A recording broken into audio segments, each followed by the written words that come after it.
Bible സംഭവങ്ങളെ ആസ്പദമാക്കി Jesus revolution ഒരുക്കിയ ടീമിൻ്റെ പുതിയ ബൈബിൾ പരമ്പര അണിയറയിൽ പുരോഗമിക്കുന്നു. ദാവീദിൻ്റെയും ഗോലിയാത്തിൻ്റെയും കഥ പറയുന്ന ഹൗസ് ഓഫ് ഡേവിഡ് എന്ന ചിത്രത്തിൻ്റെ കാസ്റ്റിംഗ് ജോലികൾ പൂർത്തിയായതായി ഡയറക്ടർ ജോൺ എർവിൻ പറഞ്ഞു.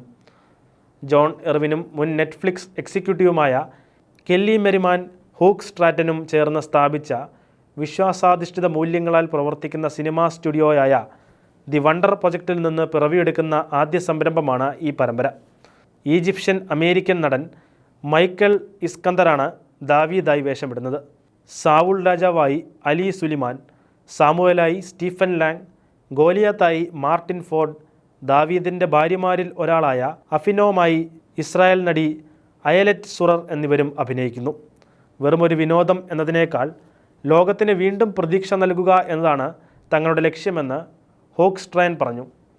3000 വർഷം പഴക്കമുള്ള ഒരു നായകൻ്റെ യാത്രയാണ് ഹൗസ് ഓഫ് ഡേവിഡ് എന്നും വിശ്വാസവും മൂല്യാധിഷ്ഠിത വിനോദവും തേടുന്ന ആഗോള പ്രേക്ഷകർക്കായി ചിത്രം സമർപ്പിക്കുന്നതായും അദ്ദേഹം കൂട്ടിച്ചേർത്തു.